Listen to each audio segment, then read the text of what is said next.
I've been behind the wheel of a big rig for over 20 years now, crisscrossing the back roads and highways of Appalachia like veins pumping life through these old mountains. It's a lonely job, sure, but there's a rhythm to it. The hum of the diesel engine, the endless ribbon of asphalt unspooling under your tires, the way the peaks rise up like silent guardians on either side. You get used to the isolation, the way the world shrinks down to just you, your load, and whatever ghost the night decides to throw your way. But nothing in all those miles prepared me for what happened on Ridge Road that late autumn night. It was the kind of evening where the chill seeps into your bones long before the sun dips below the horizon, and the mist rolls in from the valleys like it's alive, clinging to everything it touches. I remember starting out that day from a warehouse in Charleston, West Virginia, dropping off a load of machine parts for some factory up in the hills. The run had been routine enough, dodging potholes on the interstate, stopping for coffee at a dingy truck stop where the locals eyed you like you were intruding on their world. By the time I was empty and heading back toward Kentucky, the sky had turned a bruised purple and the first hints of fog were curling around the base of the trees. Ridge Road isn't the main drag. It's one of those forgotten routes that winds through the heart of the mountains, narrow and twisting, with sheer drops on one side and dense forest on the other. Folks avoid it after dark if they can, but I was pushing to make time, figuring I'd beat the worst of the weather. As I climbed into the cab, I flicked on the heater, the warm air blasting against the growing cold outside. The radio was my constant companion on these hauls, usually tuned to some country station or talk radio to keep the drowsiness at bay. But that night, it was acting up from the start, crackling static that drowned out the signals, interspersed with faint murmurs that almost sounded like words. I twisted the dial, scanning for something clear, but all I got were snippets. A voice here, a laugh there, fading in and out like echoes from another time. Mountains messing with the reception. I muttered to myself, shaking my head. It wasn't the first time. These hills have a way of bending signals, making you feel cut off from the rest of the world. I popped in an old cassette tape instead, some Johnny Cash tunes to fill the silence. But even that seemed muffled, like the fog was seeping into the speakers. The road started its ascent, the engine growling as I downshifted for the inclines. The high beams cut through the gathering mist, illuminating patches of cracked pavement and the occasional flash of eyes from deer watching from the tree-line. It was around 10 p.m. when the fog really thickened, turning the world into a hazy tunnel. Visibility dropped to maybe 50 feet, and I slowed to a crawl, gripping the wheel tighter. The air outside looked like a living thing, swirling and pressing against the windows. Inside the cab, it was warm, but a draft seemed to find its way in, chilling the back of my neck. I glanced at the dashboard clock, still hours to go, and tried to shake off the unease. Trucking teaches you to ignore those little instincts, the ones that whisper something's off, because if you listen to every creak or shadow, you'd never make your deliveries. By midnight, the isolation hit harder. No other vehicles had passed me in over an hour, not even a pickup or a logging truck. The mountains loomed closer in the dark, their silhouettes jagged against the starless sky. That's when I crested a particularly steep hill, the rig straining under the effort, and spotted them. Taillights ahead, glowing red through the fog like embers in a dying fire. They were faint at first, maybe a quarter mile up, but steady. An old semi, from the looks of it, rusted frame, battered trailer with no company logos or plates that I could make out. It sat right in the middle of the lane, not moving, no hazard lights flashing. I eased off the gas, figuring it was a breakdown. Happens all the time out here. Engine seize, tires blow, and you're left waiting for a tow that might not come till morning. I pulled up slow, my headlights washing over the back of the trailer. It was an ancient thing, probably from the 70s or earlier, paint peeled away to reveal spots of corrosion that looked like wounds. No exhaust puffed from the stacks, and the engine was silent, not even an idle rumble. The fog made everything muted, but the quiet was unnatural, pressing in on my ears. I honked once, the blast echoing off the cliffs, but there was no response, no door opening, no figure stepping out. "Come on, buddy," I said under my breath, honking again. Still nothing. Curiosity nagged at me. In this line of work, you look out for each other. If the driver was in trouble, heart attack, maybe, or passed out from fatigue, I couldn't just leave him. I set the parking brake, killed the engine, and stepped out into the night. The cold hit me like a slap, the mist dampening my flannel shirt almost immediately. Boots crunching on the gravel shoulder, I approached the driver's side, flashlight in hand from my glove box. The beam cut through the fog, revealing more details. Tires worn slick, mud caked on the undercarriage like it had been off-road for years. The cab window was fogged over from the inside, condensation beading like sweat on skin. That struck me as odd. No heat running, but breath-like mist on the glass. I reached up, sleeve wiping a circle clear, and peered in. The seat was vacant, no slump of a body, no gear scattered around. But the keys were there, dangling from the ignition, swaying gently as if a hand had just released them. A logbook lay open on the passenger seat, pages yellowed and curled, entries faded but legible in spots, dates from decades ago, routes through these same mountains. My heart started pounding then, a slow thud that echoed in my chest. The air around the truck felt heavier, colder, like stepping into a freezer. I backed away, flashlight beam shaking, sweeping the area. No footprints in the gravel. No sign anyone had exited recently. The forest edged close here, trees whispering in a faint breeze, branches creaking like old bones. Turning back to my rig, I froze. The phantom truck's taillights flickered once, dim, then bright, then gone. Just vanished like someone flipped a switch. The fog swallowed the outline, leaving only my headlights illuminating empty road. I scrambled back to my cab, slamming the door, locking it with trembling fingers. The engine roared to life, and I peeled out, tires spinning on the damp pavement, glancing in the mirrors every few seconds, expecting those red eyes to reappear, but nothing. Just darkness and mist chasing me down the hill. The rest of the drive was a blur. I kept the windows up, heater cranked, but the chill lingered, settling deep in my gut. The radio static returned, those whispers clearer now. Names, maybe, or fragments of conversations lost to time. I didn't stop until I hit a brightly lit truck stop near the Kentucky border, pulling in among the idling semis, their engines a comforting chorus. Inside, nursing black coffee, I asked around. An old-timer at the counter, face weathered like the mountains themselves, listened to my story with a knowing nod. Ridge Road Phantom, he said quietly, eyes distant. Been stories for years. Driver back in the 60s, they say lost control in the fog, rig went over the edge. Body never found, but folks see it still, waiting like it's looking for company on that lonely stretch. I didn't sleep much that night, bunked in my sleeper cab with the curtains drawn tight. Dreams came in fits, red lights in the rear view, keys swaying in an empty ignition, whispers calling my name. In the morning, I rerouted my return trip, taking the interstate despite the extra miles. But the memory stuck, burrowing in like a splinter. I've heard more tales since, other drivers spotting the same rig, feeling that unnatural cold, seeing the empty cab. Some say it's a warning, a ghost of the road reminding us how thin the line is between the living and whatever waits in these hills. Others think it's just the mountains playing tricks, the isolation twisting your mind until shadows become something more. Me? I don't know. I avoid Ridge Road after dark now, sticking to well-traveled paths where the lights of other trucks keep the darkness at bay.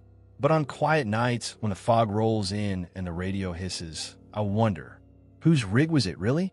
What happened to the driver all those years ago? And why does it linger there, silent and alone, as if waiting for someone to finally answer its call? The questions haunt me more than the sight itself, a lingering dread that no amount of miles can outrun. These mountains hold their secrets close, and sometimes they reach out, just to remind you you're never truly alone on the road. That encounter changed something in me, subtle at first, but growing over time. I started noticing things I'd brushed off before. The way certain stretches of highway feel heavier at night, like the air itself carries weight. I catch myself double-checking mirrors, not just for traffic, but for those phantom reds glowing in the distance. My wife noticed too, back home in our little house nestled in the Kentucky foothills. She'd ask why I was quieter after runs, why I'd stare out the window at the tree line as if expecting something to emerge. I told her bits and pieces, enough to explain the restlessness, but not the full weight of it. How do you describe that cold seeping in, the sway of keys in an empty cab? It's the kind of thing that sounds crazy in the daylight, but in the dark, it feels all too real. I even did some digging, late nights scrolling through old newspaper archives on my phone during layovers. There were articles, faded scans from the local papers, about accidents on Ridge Road. One from 1964 stood out, a semi-truck vanishing in heavy fog. Driver presumed dead after a search turned up nothing but skid marks near drop-off. No body, no wreckage recovered from the ravine below. The article mentioned the truck was an old Peterbilt, unmarked trailer, just like what I'd seen. Witnesses at the time reported hearing a horn in the mist, but no one ever found the source. Reading that sent a shiver through me, confirmation that maybe I hadn't imagined it. But it also opened a door to more questions. Was it the same rig? And if so, why show itself to me? The whispers on the radio became a recurring thing after that. Not every night, but often enough on those Appalachian routes. I'd tune in, expecting music, and get static laced with voices, low, indistinct, like conversations overheard through a wall. Once, I swear I heard a name, Elias. I looked it up later. The missing driver from 64 was Elias Hawthorne, a local hauler with a family waiting back in Charleston. No one knows what caused the crash, mechanical failure, fatigue, or something in the fog that pulled him off course. Thinking about him out there, alone in the cold, his rig becoming part of the mountain's lore. It tugs at something deep, a sorrow mixed with fear. I've shared the story with a few fellow truckers over greasy diner breakfasts, the kind where cigarette smoke hangs in the air and the coffee's strong enough to wake the dead. Some laugh it off, blame it on road hypnosis or too many energy drinks. Others get quiet, eyes flicking to the window, and mutter about their own brushes with the unexplained, a figure on the shoulder that vanishes when you slow down, headlights that follow but never overtake. One guy, a veteran with more miles than sense, told me about seeing the same phantom semi-years back. "It don't hurt you," he said, voice low. "Just watches." Like it stuck, reliving that last run. His words stuck with me, adding layers to the unease. Is it trapped? Or is it a beacon drawing in the weary? These days, I plan my routes meticulously, avoiding the old passes when the weather turns. But Appalachia has a way of pulling you back, its winding roads like threads in a web. Last month, I had no choice, detour due to a rock slide, and found myself on a similar stretch, fog creeping in as the sun set. The radio crackled, whispers rising, and for a heartbeat, I saw red in the mirror. Blinked and it was gone. Maybe a reflection, maybe my mind playing tricks. But the cold returned, that same draft brushing my neck, and I drove faster, heart racing until I hit clearer air. The truth is, I don't think it'll ever leave me. That night on Ridge Road etched itself into my soul, a reminder of how fragile our grip on reality is out here. The mountains are ancient, full of forgotten stories, and sometimes they whisper them back to us in the dark. Elias, or whoever it was, he's part of that now, silent, waiting. And me? I'm just another driver, hauling through the mist, wondering if one day those taillights will call me home. The dread lingers, not in screams or jumps, but in the quiet moments, the glances over my shoulder, the unanswered questions that echo like static in the night. These hills don't let go easily, and neither do their ghosts. Let's move to the next story. I remember those early days like they were etched in the ridges of these mountains themselves, back when I was green behind the wheel, hauling coal out of the deep hollows around Harlan, Kentucky. The job was brutal, sunup to sundown, loading up those black diamonds from mines that swallowed men whole and spat out their ghosts. Pay was decent if you didn't mind the dust in your lungs or the ache in your back, but the real grind was the roads.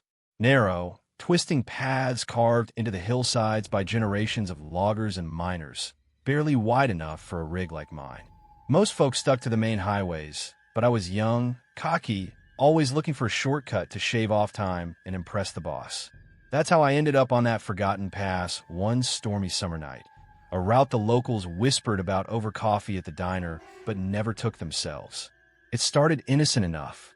I'd finished a late shift at the tipple, my trailer groaning under the weight of fresh coal, bound for a rail yard down in Tennessee.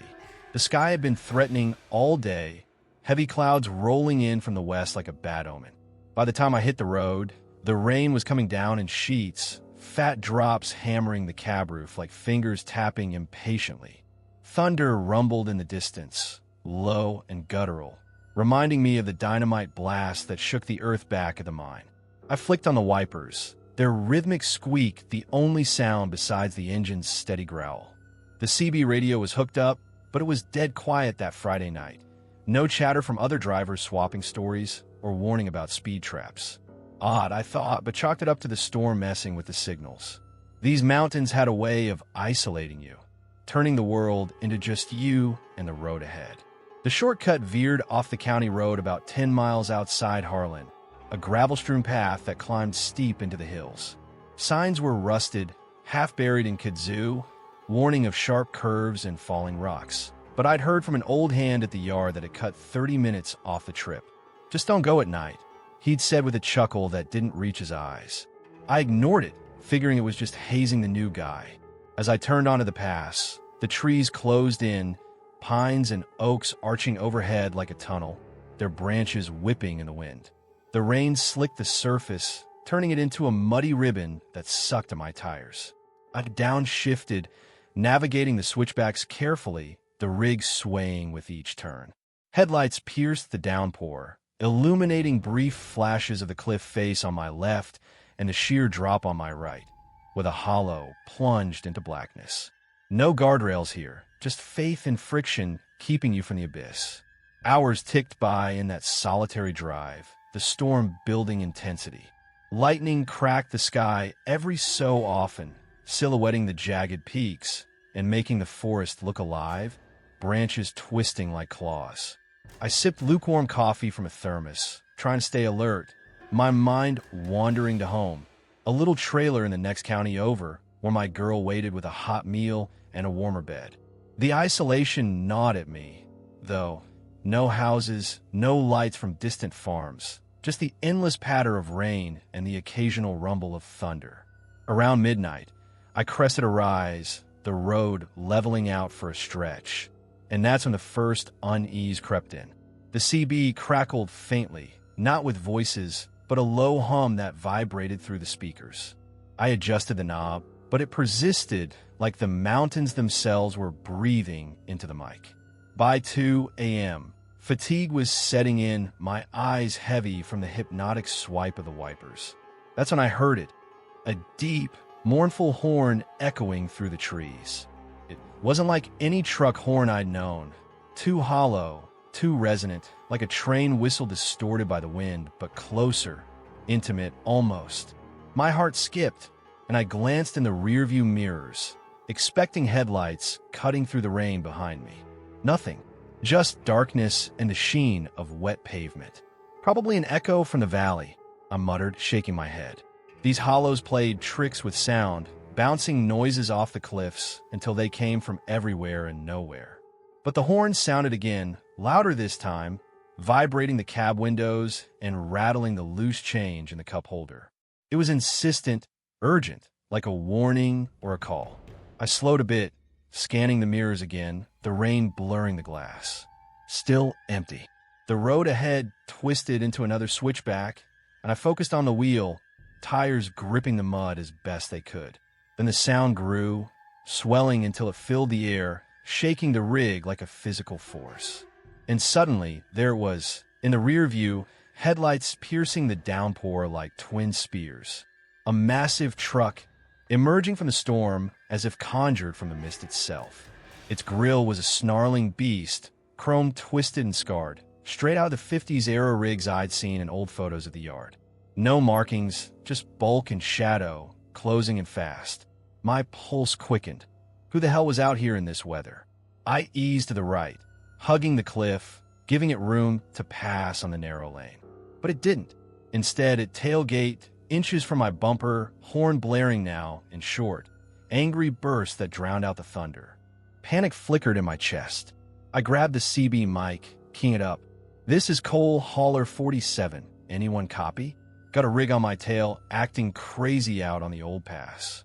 Static answered, hissing like laughter. No response. The road narrowed further, the cliff pressing in on one side, the drop-off yawning on the other, invisible in the night, but felt in the gut. Rain lashed the windshield, and the ghost truck, that's what it felt like now, matched my every move. I sped up, the engine straining under the load, tires hydroplaning on the slick curves. It kept pace effortlessly, its lights casting eerie shadows that danced across the dashboard, illuminating the fear in my own reflection. Why wouldn't it pass? What did it want? Sweat beaded on my forehead, despite the chill seeping through the seals. I floored it on a brief straightaway, the rig shuddering as it hit potholes hidden under puddles. The pursuing truck surged closer, its horn a continuous wail now, vibrating my bones. In the side mirror, I caught glimpses, rusted fenders, a cab shrouded in darkness, no visible driver behind the rain-streaked glass. My mind raced. Road rage?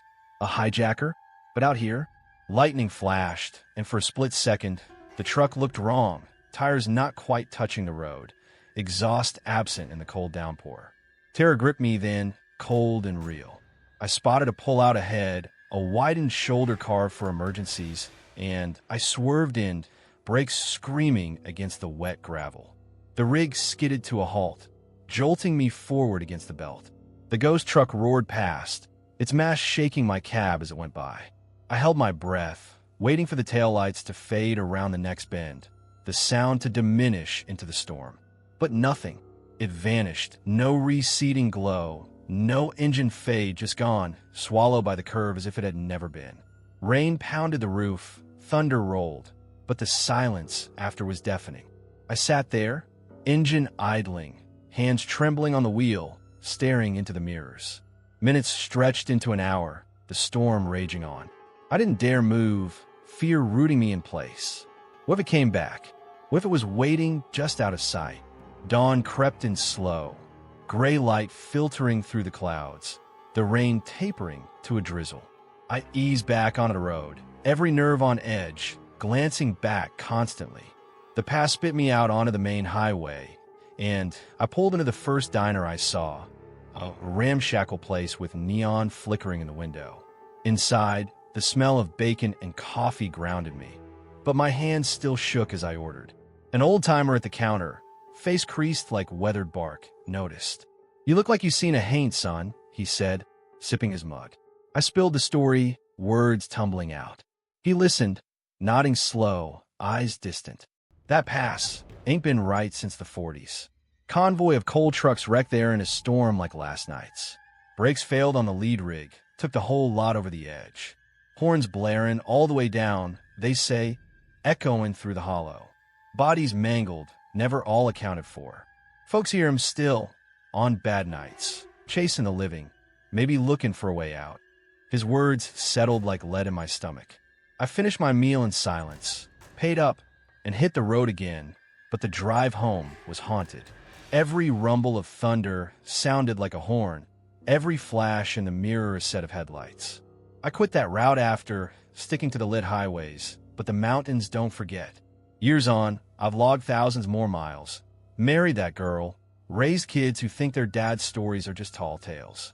But on rainy nights, when the wind howls through the pines outside our window, I hear it, that deep, mournful echo.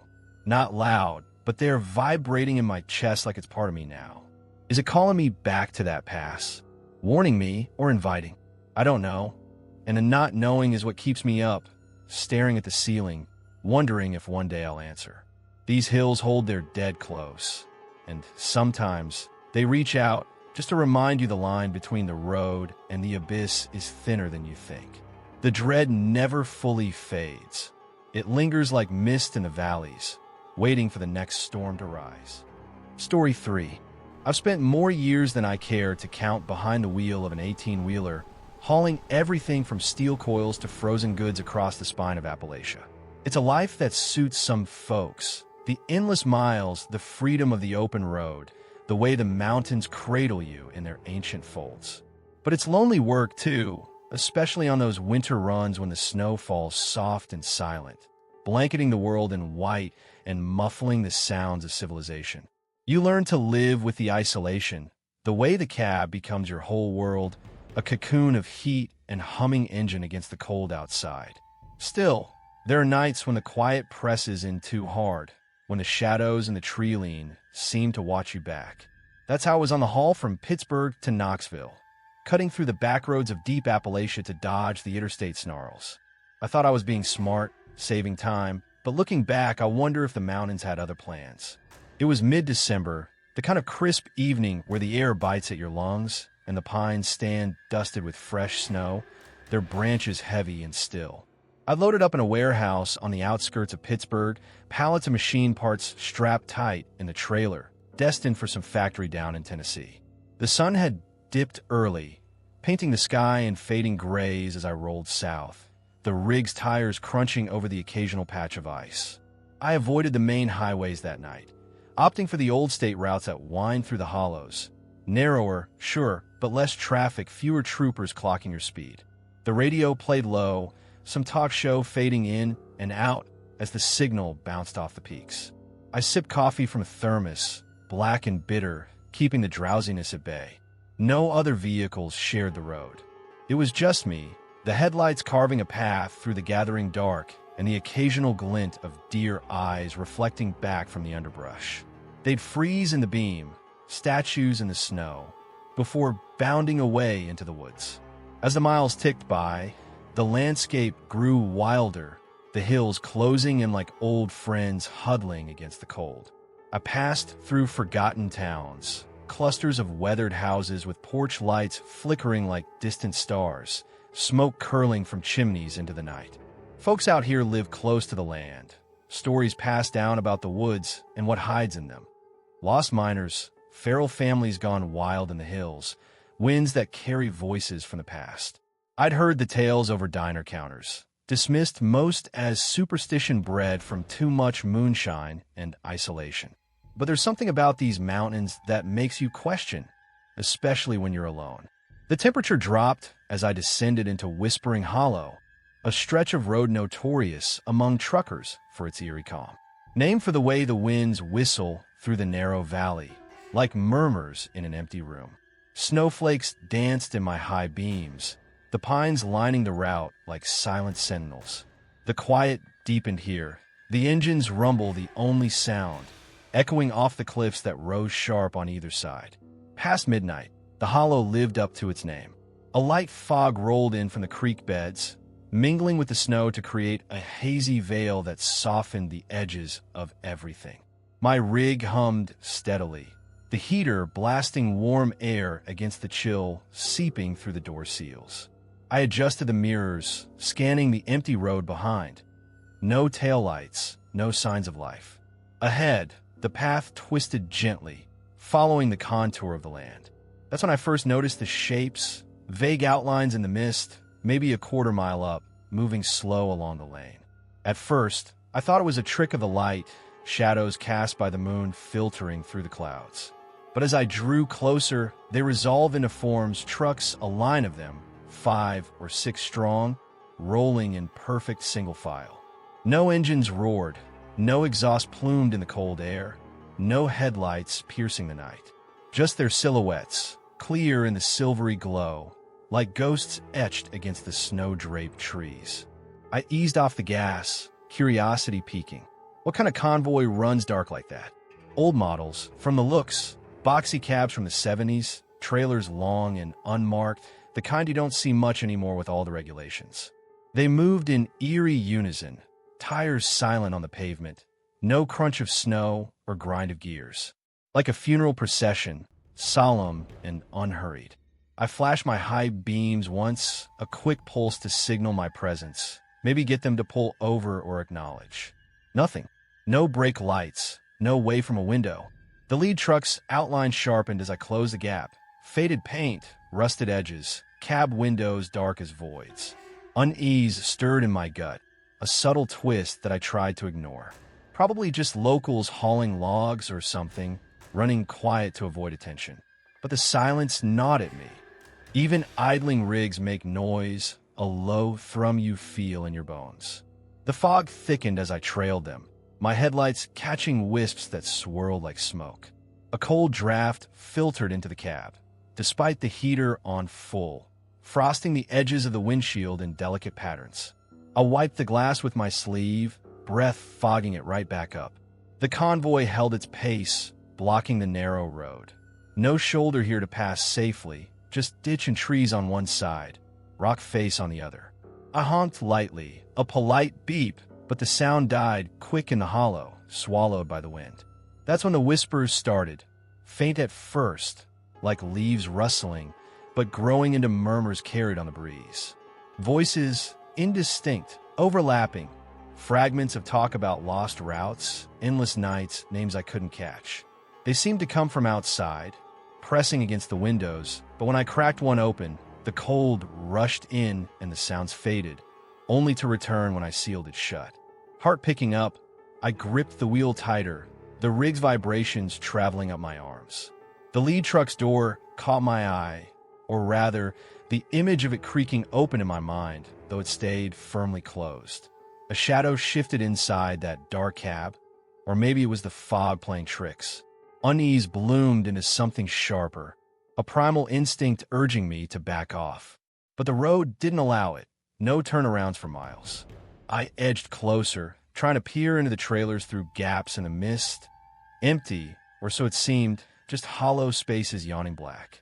The whispers grew insistent, words forming half-thoughts. Turn back. Cold forever. Join the line. Chills raced down my spine, unrelated to the draft. This wasn't right. Trucks don't move without sound, without life. I spotted a wider spot ahead, a rare pull-off etched into the cliff, and decided to make my move. Accelerating slightly, I veered left, aiming to pass the tail into the convoy where the road briefly allowed. But as I did, they shifted, seamless, coordinated, the whole line drifting to block the lane. No signals, no hesitation, just a wall of silent metal cutting me off. Panic surged. I slammed on the brakes, the rig skidding on the slick surface, ABS chattering as I fought for control. The trailer swung wide, tires locking then releasing, the world tilting for a heart-stopping moment. I came to a halt crosswise, engine stuttering, headlights stabbing into the fog where the convoy should be. But when I looked up, breath ragged, they were gone. Dissolved into the snow and mist, no tracks in the fresh powder, no echo of their passage. Just empty road stretching ahead, as if they'd never been. I sat there for what felt like hours, engine idling, doors locked, staring into the mirrors. The whispers had stopped, leaving only the wind sighing through the pines. My hands shook as I keyed the CB, calling for anyone, but static was the only reply, the hollow's infamous dead zone. Dawn was still far off, but I couldn't stay. Fear propelled me forward, easing back onto the path with every sense on alert. The rest of the drive blurred, the snow lightening as I climbed out of the valley, but the cold lingered inside me, a numbness that no heater could touch. I made Knoxville by morning, unloading with mechanical motions, mind replaying the night. At a truck stop diner, nursing eggs and hash, I mentioned it to the waitress, the local with lines etched deep from hard living. Her face paled, and she called over an old-timer from the counter, his coveralls stained with grease. Whispering hollow, he said, voice low, eyes scanning the room like the story might summon something. Fleet from the 70s, loggers caught in a blizzard. Whole convoy vanished. No wreckage, no bodies. Winds carried their calls for help, they say, but help never came. Folks seem still, rolling silent on bad nights, like they're stuck in that storm forever. He paused, sipping coffee. Best to leave MB. They don't like company. His words burrowed in, adding weight to the memory. I drove home different after that. Radio cranked high to drown out any stray whispers on the wind. Years have passed. I got grandkids now, a house in the foothills where the trees rustle soft at night. But the hollow calls to me in dreams, the silent line ahead, doors creaking open in invitation, voices murmuring of endless roads. I avoid that stretch, take the long way around, but the dread follows like a shadow. Was it fatigue, a hallucination born of isolation, or something older, the mountains holding onto their lost? The not knowing eats at you, a quiet sorrow that settles in your bones.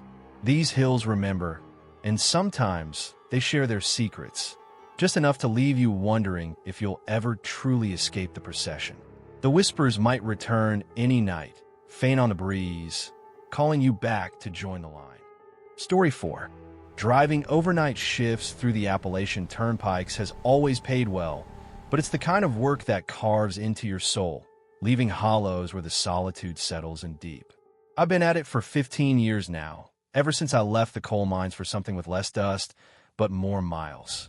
The roads up here are like veins threading through ancient rock, carrying you from one forgotten town to the next, with the mountains watching over it all, silent, unchanging, full of secrets buried in the fog and the pines.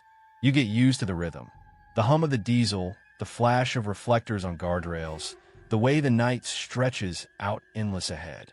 But the isolation gnaws at you, especially on those long hauls where hours pass without another soul in sight. It's just you, your thoughts, and whatever echoes the hills decide to throw back at you. Some nights, it's peaceful. Others, it's like the darkness presses in, whispering things you don't want to hear. That spring night started out ordinary enough. I'd picked up a load of lumber from a mill near Roanoke, fresh cut pine that filled the trailer with a sharp, resinous scent seeping into the cab. Destination was Asheville, North Carolina, a straight shot down the turnpike if the weather held. The evening air was mild, carrying the promise of warmer days, with wildflowers dotting the roadside in pale blooms under the setting sun. I rolled out as dusk fell, the sky turning from orange to indigo, stars pricking through one by one. The radio played soft country tunes, static flickering in and out as the signal dipped in the valleys. I munched on a sandwich from my cooler, sipping coffee to keep sharp. Traffic was light. Most folks avoid the overnight runs, leaving the road to us lifers who chase the premium pay. The turnpike wound through the hills, curves gentle at first, then sharpening as it climbed into higher elevations. Around 10 p.m., the fog started creeping in. It came slow, like breath on glass, rising from the creek beds and hollows where the cool air pooled. At first, it was just wisps curling across the asphalt, but soon it thickened, swallowing the edges of the road until my high beams bounced back at me, turning the world into a hazy tunnel. I've driven through worse, blizzards that blind you, rains that turn pavement to rivers, but this fog felt different, heavier, like it was settling over everything with intent. My GPS started glitching then, the screen flickering, voice cutting out mid-direction. Signal lost, it announced flatly, the map freezing on a stretch of blank gray. No big deal, I thought. These mountains play havoc with tech. I knew the route by heart anyway. Keep south, follow the signs, watch for deer. But the disconnection added to the unease, making the cab feel smaller, more isolated. I slowed to 40, hands steady on the wheel, eyes straining ahead. The lumber shifted slightly in the trailer with each turn, a low creak that blended with the engine's rumble. No other vehicles had passed in over an hour. The turnpike was mine alone, a ribbon of black cutting through the mist-shrouded peaks. Midnight came and went, marked by the dashboard clock's soft glow. I cracked the window for fresh air, but the fog brought a chill, damp and clinging, carrying the scent of wet earth and decaying leaves. The radio static worsened, stations fading to white, noise interspersed with faint pops, like distant gunfire or footsteps on gravel. I switched it off, preferring the quiet, but the silence amplified every sound, the tires hissing on damp pavement, my own breathing, the occasional branch snapping in the woods beyond the shoulder. It was around 3 a.m. when I first noticed the lights. Dim at first, hazy like lanterns seen through smoke, appearing in the rearview mirror. I glanced up, expecting a car or another rig catching up, but the glow was odd, yellowed, soft, not the sharp LED beams of modern trucks. They hovered at a distance, maybe 100 yards back, following the curve of the road without closing in. I adjusted the mirror, squinting, and there it was, the outline of an antique truck materializing in the fog. Big, bulky, with a rounded grille and fenders dented as if from long-forgotten crashes. It looked like something out of an old catalog, pre-70s maybe, paint faded to a dull shadow. No markings on the cab, no trailer hitched, just a solitary semi trailing me, headlights casting a sickly pallor through the mist. My first thought was curiosity more than fear. Who drives a relic like that at this hour?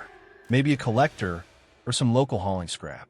I sped up a touch, testing, but it matched my pace effortlessly, maintaining that eerie gap. Slowed down, and it lingered, never overtaking, just there. Turn after turn, it followed, a constant in the mirror like a shadow you can't shake. No horn blasts, no signals flashing, just relentless pursuit. The fog seemed to thicken around it, swirling in eddies that obscured details but never hid those lights. Unease built slow, a knot in my stomach tightening with each mile. I grabbed the CB mic, keying it up. This is Lumber Hall 22. Anyone out on the turnpike? Got a tale I can't place. Static hissed back, no voices cutting through. The mountains were dead quiet tonight. No chatter from other drivers sharing the graveyard shift. The air in the cab grew heavy, a weight pressing on my chest. A faint smell seeped in, old diesel mixed with rust, like an abandoned garage left to rot. I checked the vents, but they were clear. The odor clung anyway, growing stronger as the antique truck held its vigil. My mind started wandering to stories I'd heard over years on the road. Tales swapped at truck stops about phantom hitchhikers, lights in the woods that lead you astray, rigs that vanish in a thin air. Superstition, I'd always thought, born from too many lonely hours. But out here, with the fog closing in and that silent follower in the mirror, doubt crept in. What if it wasn't a truck at all? What if it was something else, mimicking one to get close? I shook the thought, focusing on the road, but my glances at the mirror quickened, heart rate climbing. Miles dragged on, the turnpike twisting through denser forest now, pines looming like giants in the mist. The lights never wavered, always that same distance, as if tethered by an invisible chain. I tried flashing my brakes, a warning tap, but no response. Accelerated to 60 on a straight stretch. It kept up effortless. The smell intensified, coating my throat, making me cough. Sweat beaded on my forehead despite the chill, and I wiped it away, hands slick on the wheel. Panic simmered beneath the surface, not explosive but building like pressure in a fault line. Who or what was driving that thing? Why follow without engaging?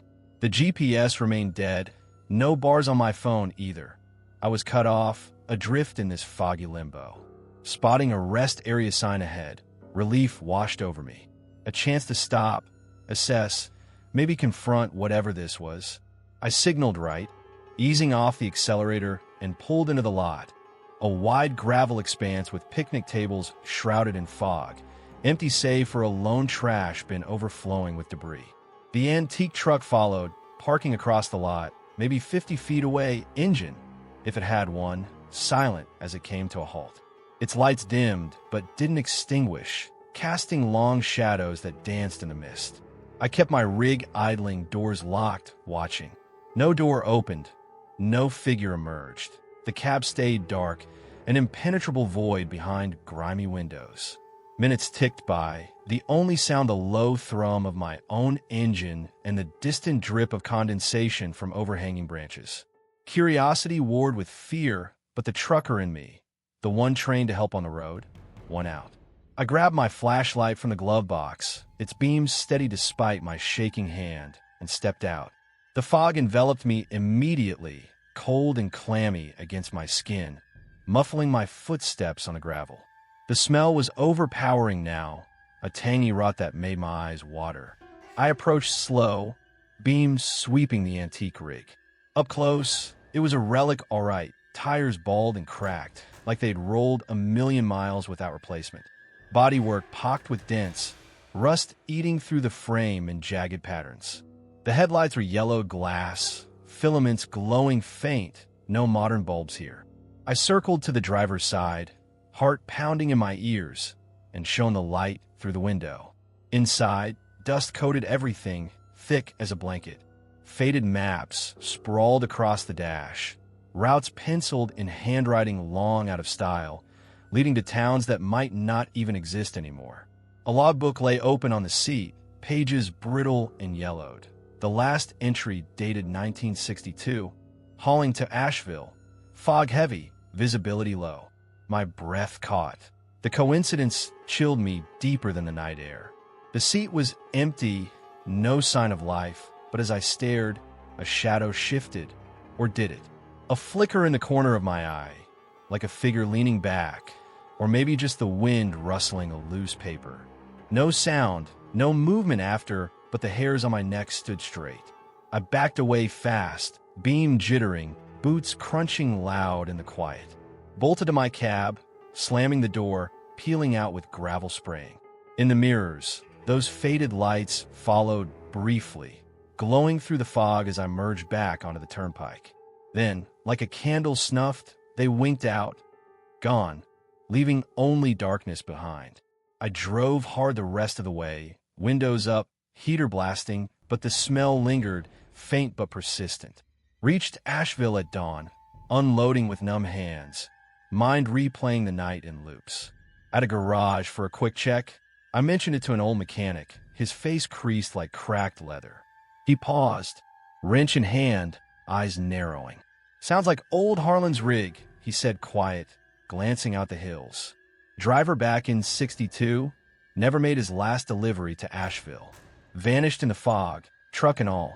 Folks say he trails others now, forever on that haul, looking for a way to finish it. His words sunk in like roots in soil, adding layers to the fear. I nodded, paid up, and hit the road home, but the encounter clung. Days turned to weeks, the memory fading to a dull ache, but mirrors became my obsession, checking them constant, dreading those yellowed glows reappearing. I've shared the story with a few, over coffee at stops, and gotten nods, whispers of similar sightings. Lights that follow, smells that invade, shadows and empty cabs. Some say it's fatigue, hallucinations from the road. Others believe the mountains hold onto their dead, echoes of unfinished lives replaying in the mist. Me? I don't know anymore. I've rerouted hauls, avoiding that turnpike stretch, but Appalachia pulls you back, its roads like fate's threads. Last month, on a similar foggy night, I swore I saw a glimmer in the mirror, dim, hazy, before it vanished. Maybe imagination, maybe not. The dread lives on, a quiet companion in the cab, reminding me how thin the veil is out here. Harlan, or whoever he was, he's still out there, trailing the living, his delivery eternally undone. And I wonder, in the still hours, if one day those lights will close in, inviting me to join the endless pursuit. The sorrow of it, the loneliness of a life cut short, echoing through the hills, leaves a hollow that no miles can fill. These mountains remember, and sometimes they make sure you do too. Story 5. I've hauled produce through the Smoky Mountains for nearly a decade now, crisscrossing those winding routes that snake through the peaks like veins in an old man's hand. It's steady work, picking up crates of tomatoes and corn from farms in the valleys, delivering to markets down in the Carolinas or up toward Kentucky. The pay keeps the bills at bay, and there's a certain peace in the rhythm of it all. The engine's low rumble, the flash of fireflies in the underbrush come summer, the way the mist clings to the hollows like a lover who won't let go. But the Smokies have a way of reminding you they're alive, full of secrets buried in the shadows of those ancient ridges. Folks around here talk about it in hushed tones over coffee at the diners. Strange lights in the woods, echoes that don't belong, paths that lead you astray if you're not careful. I always nodded along, figuring it was just the isolation talking, the kind that breeds stories to fill the quiet. Until that humid July dusk near Gatlinburg, when a mountain showed me something I can't explain, something that still crawls under my skin like damp earth after a rain. The day had been a scorcher, the kind where the air hangs heavy, thick with the scent of pine sap and wild honeysuckle. I loaded up early afternoon at a co-op outside Sevierville, crates stacked high with fresh veggies that needed to make Asheville by morning. No reefer unit on this run, just ambient, so I had to keep moving to beat the wilt. The sun was dipping behind the peaks as I turned onto one of those shadowed back roads, the ones tourists avoid but truckers know for cutting time. Route hugged the contours of the land, dipping into valleys where the trees arched overhead, filtering the twilight into dappled patterns on the asphalt.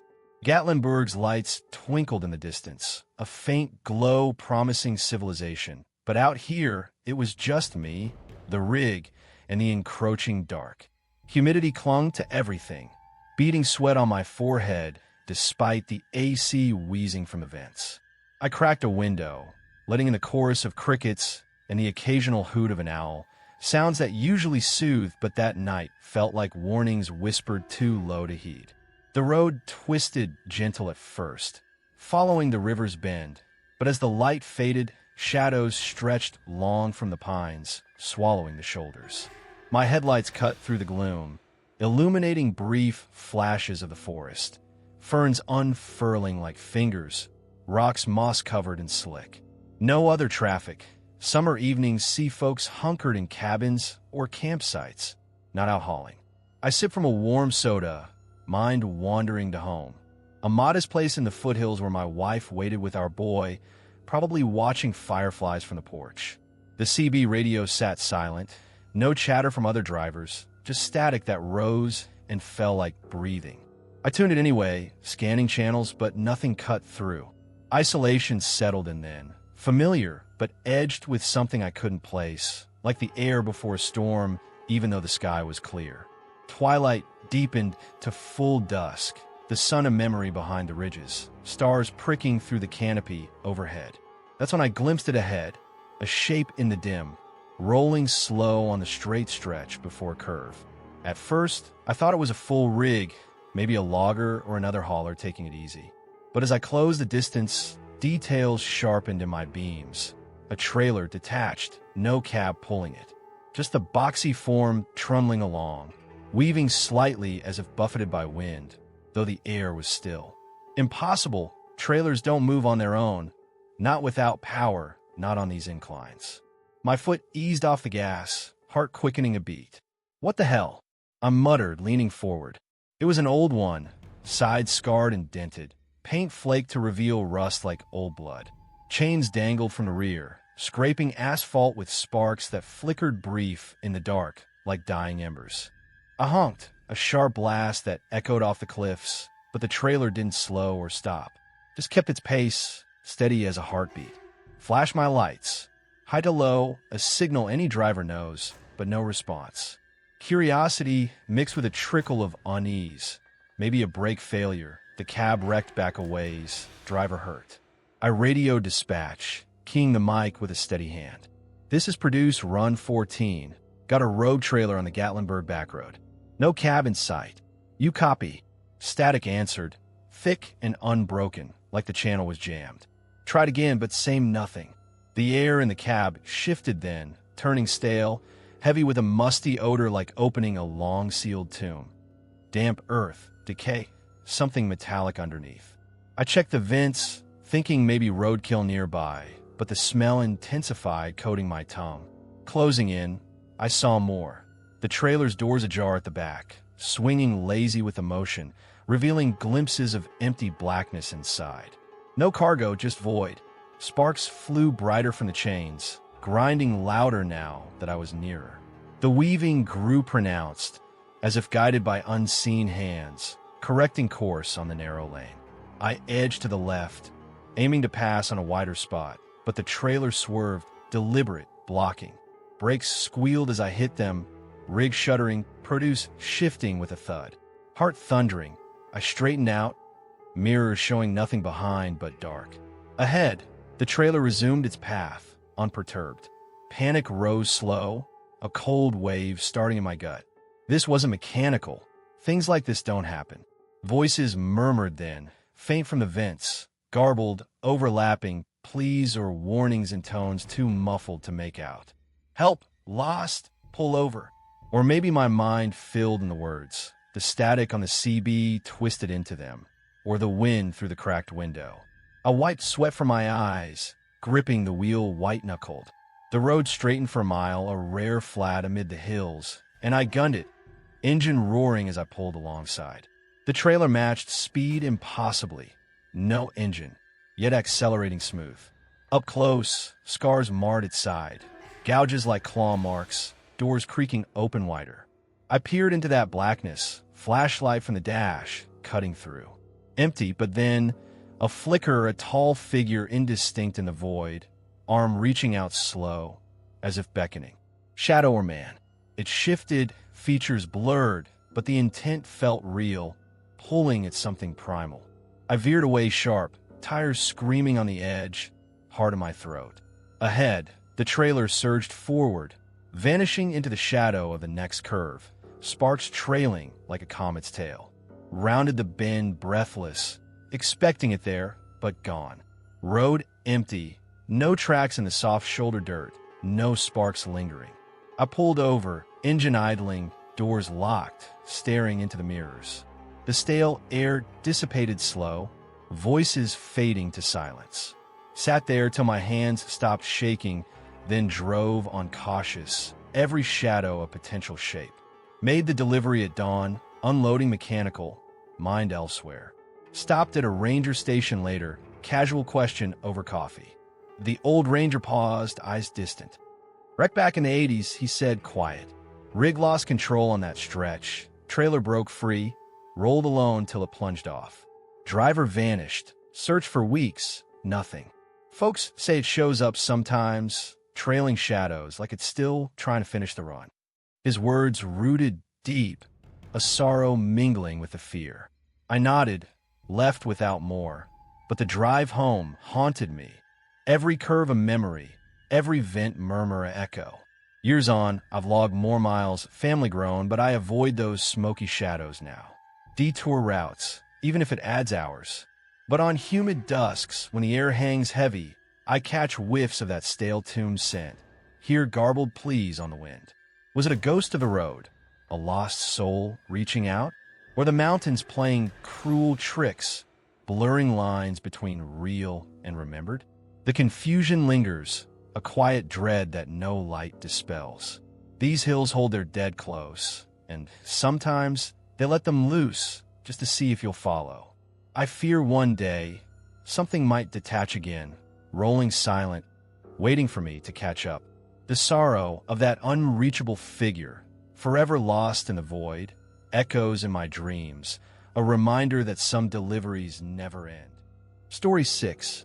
Overpasses in these Appalachian stretches have always given me a peculiar feeling, like they're gateways suspended between the world you know and something forgotten, especially under a night sky where the stars pinprick the darkness like distant eyes watching. I've been trucking for close to 18 years now, running load from the Carolinas up through Virginia and into the heart of the mountains, where the roads twist like roots digging into the earth. It's a solitary existence, days bleeding into nights, the cab your home, the hum of the engine your only steady companion. You get used to the quiet, the way the hills swallow sound and leave you with your thoughts echoing back. But there's a rhythm to it, a comfort in the predictability. Check the manifests, fuel up at the same dingy stops, wave to familiar faces in passing rigs. Fall evenings are my favorite. Crisp air carrying the scent of turning leaves, the world painted in rust and gold before the dark settles in. That clear night near Boone, North Carolina, started out just like that, peaceful, almost serene, until it wasn't. I'd picked up a load of textiles from a mill in Greenville, bound for a warehouse up near Winston-Salem.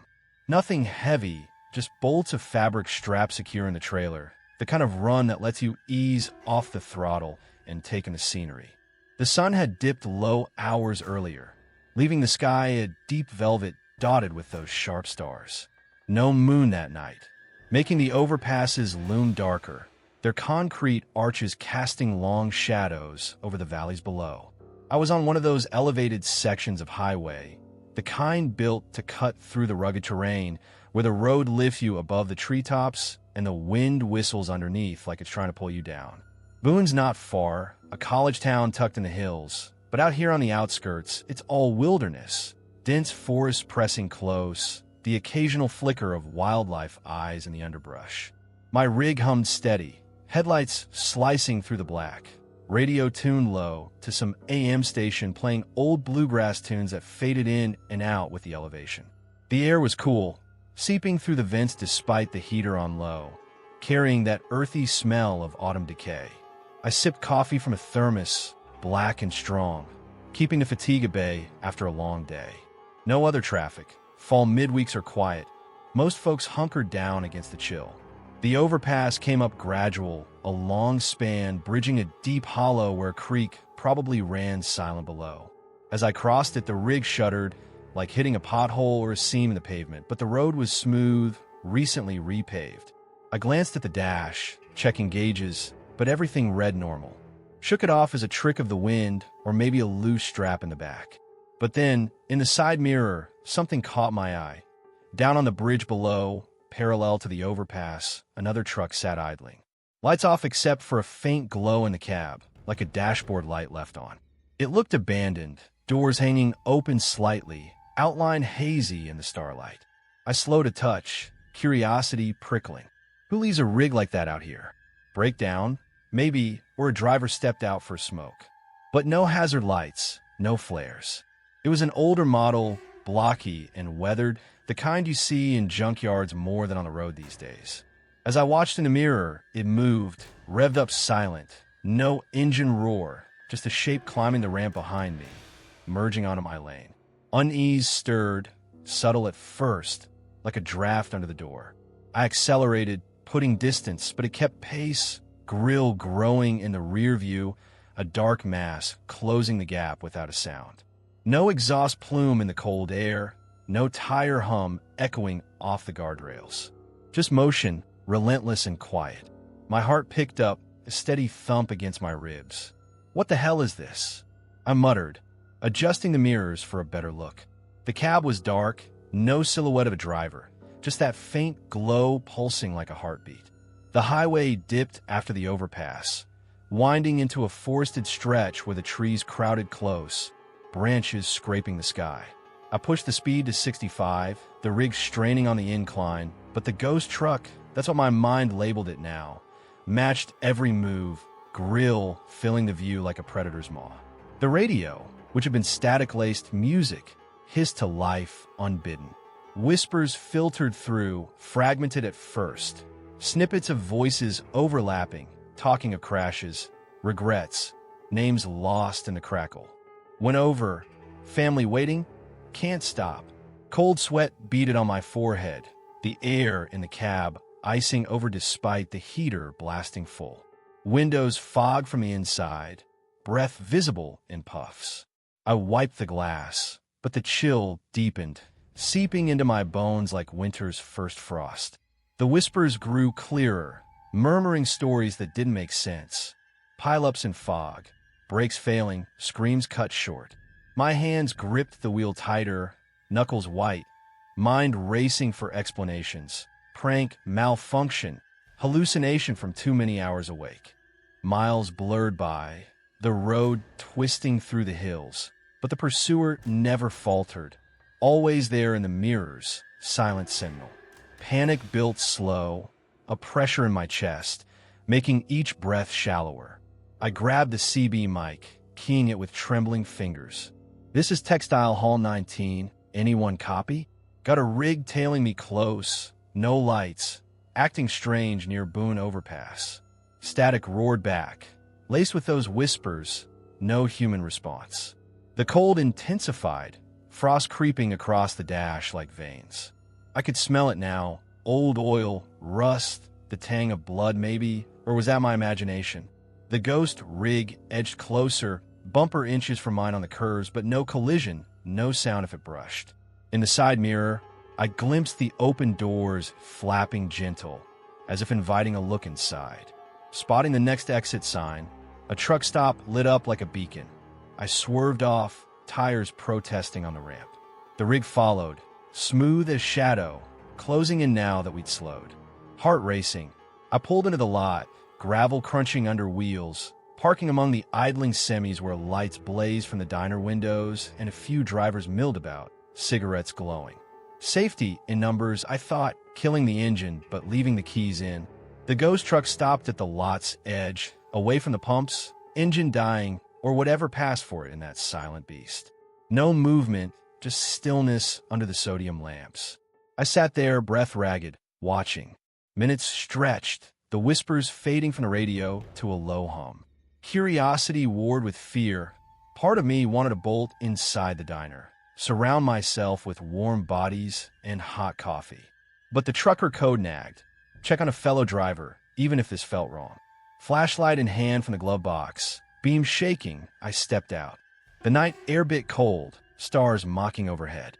Approached cautious, boots soft on the pavement, the smell stronger now. Decay mixed with diesel, like a grave unearthed. Up close, the rig was a relic.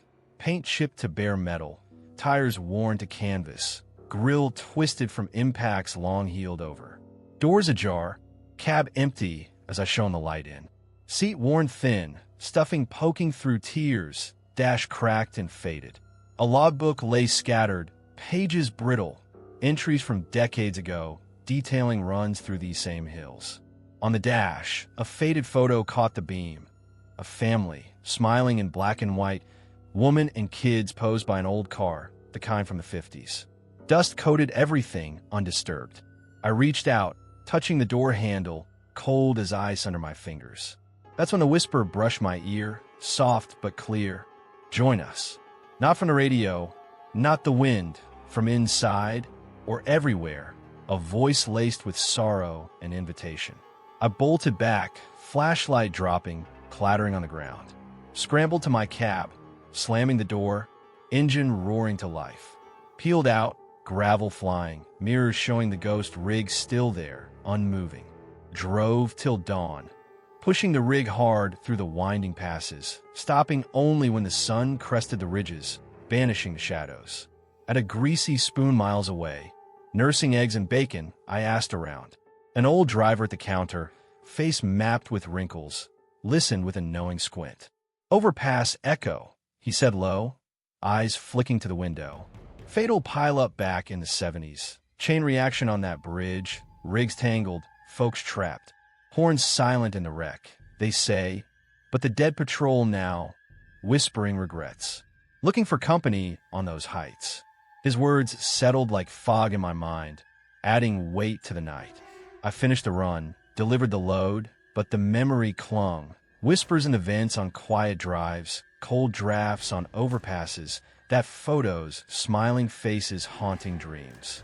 I've shared it with a few, over flickering diner lights, gotten nods and averted eyes, stories of similar sightings, silent followers, invitations in the dark. Some blame fatigue. The road's hypnosis twisting shadows into shapes. Others see the mountains hold, echoes of lives cut short, doomed to roam the heights they fell from. Me? I take underpasses now, sticking low where the earth hugs close, avoiding those whispering gateways. But the dread lingers, a quiet companion in the cab, stirring on clear fall evenings when stars sharpen overhead. Was it a ghost, collective sorrow from that pileup, reaching out? Or my mind, cracked from isolation, filling the silence with phantoms? The confusion burrows deep, a sorrow for those lost families, those unfinished runs.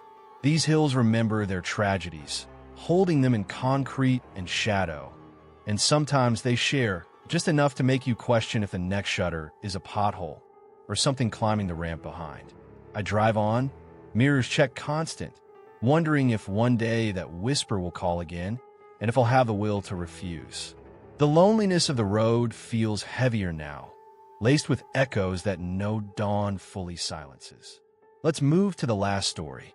Long hauls through Appalachia have a way of breeding paranoia, the kind that creeps in after too many miles of staring at the same stretch of blacktop, wondering if that shadow in the mirror is just a trick of the light or something more. I've been driving these routes for over a decade, ever since I traded factory work for the open road, hauling everything from lumber to machinery across the frozen spines of Virginia and Kentucky. Winter runs are the toughest. Ice slicking the pavement, chains clanking like shackles on the tires, the cold seeping into the cab, no matter how high you crank the heat.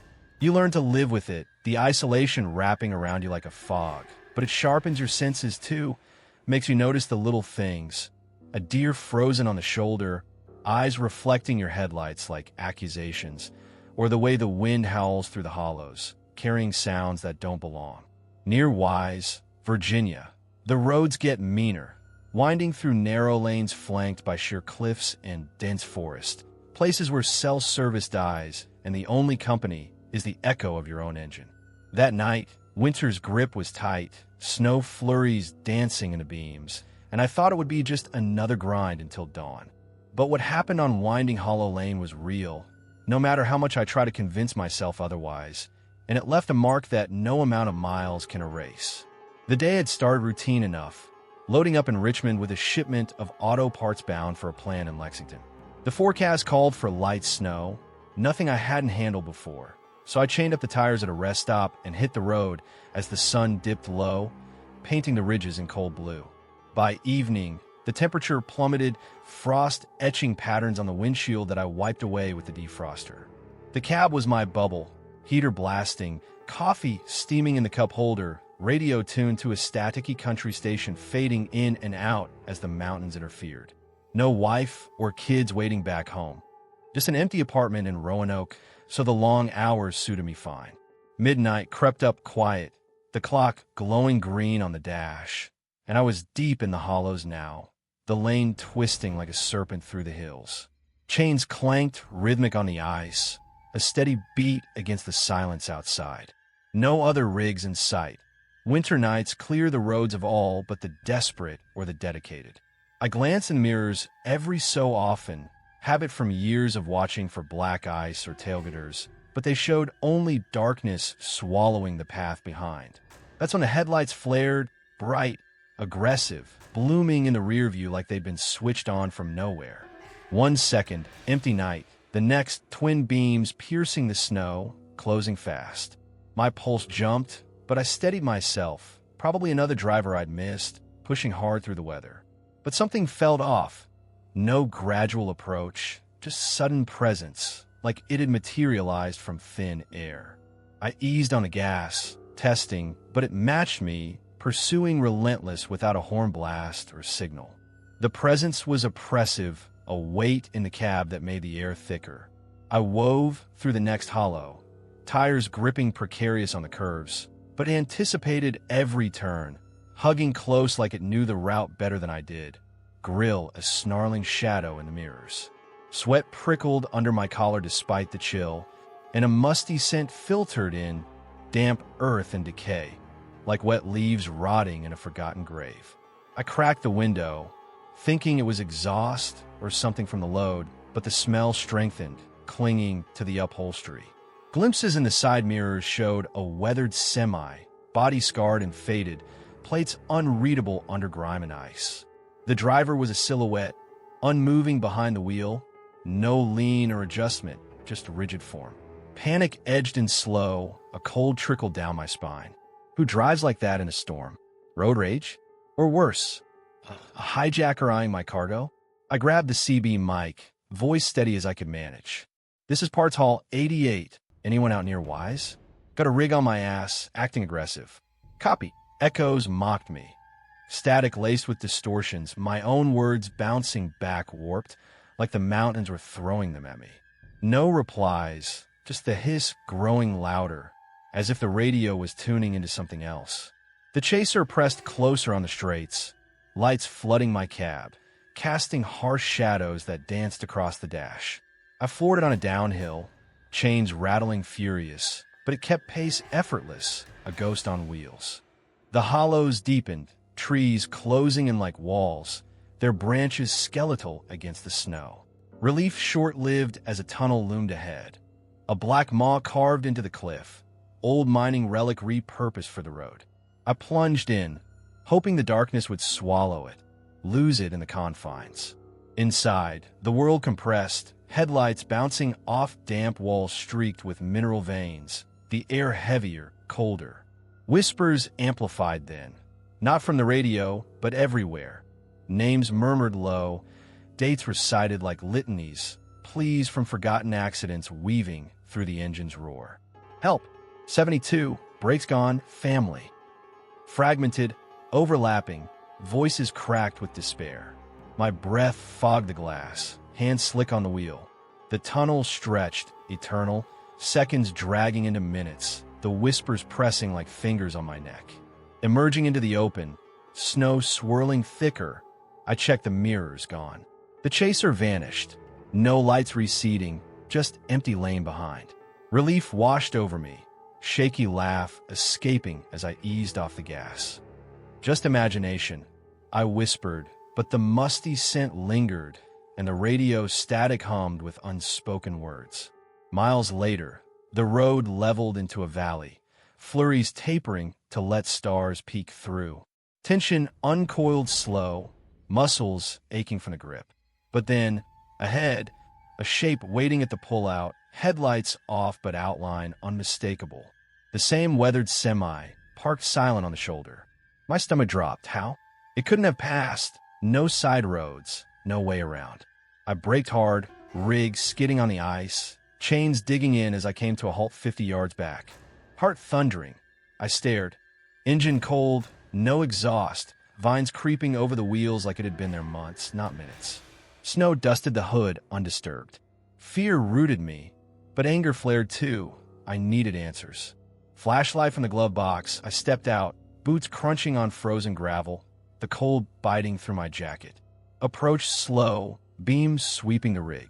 Up close, it was ancient. Tires cracked, frame rusted through in spots. Vines indeed twining the axles like nature reclaiming it. Doors closed, cab dark. I shone the light through the driver's window, glass smeared with grime. Inside, logs scattered on the seat. Driver's manifests, pages yellowed, detailing endless chases. Dates from decades back, entries about pursuits through these hollows, last one mid-sentence. It's back again, closer this time, whispers calling. A chill wind gusted sudden, slamming the door against my hand, nearly knocking the flashlight free. No one inside, but the seat sagged as if weighted, and that silhouette flickered in my peripheral.